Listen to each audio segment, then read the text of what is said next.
Talk us through what you're trying to achieve.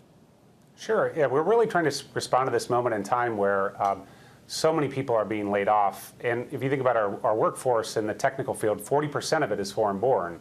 Many of these individuals have 60 days right now to find a job or leave the country with their families. And so what excites us in Chicago is we're just stock full of these companies that do real things in the real economy and people's lives. And we actually have tons of open positions, 160,000 jobs in technical fields open in Chicago today.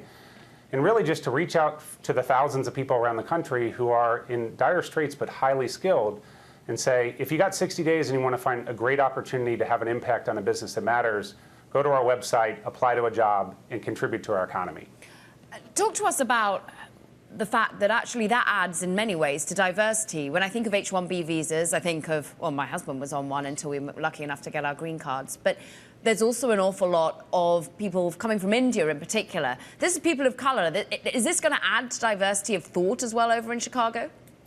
Sure. If you think about the long-term trajectory for tech, we are short in our country hundreds and hundreds of thousands of jobs. Talented people, I apologize, thousands of people. Where do you find those folks? You're going to have to find new channels. Those channels exist for talented people in countries like India and countries in Africa and Europe, et cetera. And they exist in other forms of diversity, neighborhoods in Chicago that haven't always had access to jobs like this. In order for us to meet the challenge of the technical age, we need to find talent wherever we can find it, and diversity ends up being a huge strength in meeting those objectives. Brad, we're showing a graphic on the screen which outlines how severe some of the cuts have been at names like Meta, Salesforce, Alphabet, Microsoft, IBM. Are these the names where these workers that are reaching out to you coming from? Are you literally getting interest and inquiry from the technology sector? It's been 2 days since our job board is up. We've had 16,000 unique visitors from all across the country, from the very names that you're describing.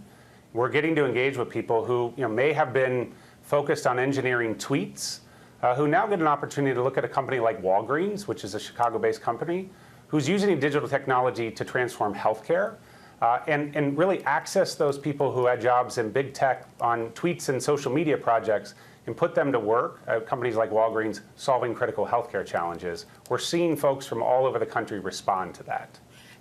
How easy or difficult is it to transfer an H-1B visa? How much is it going to have to be an uphill battle for some of these companies like a Walgreens based where you are who want to have this talent?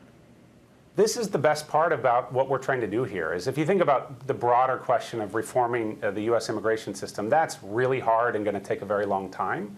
This program, there's actually quite a misnomer that it's cumbersome or particularly costly. All the companies we're working with are companies that already go through this process, that already have budget to support these workers' transfers.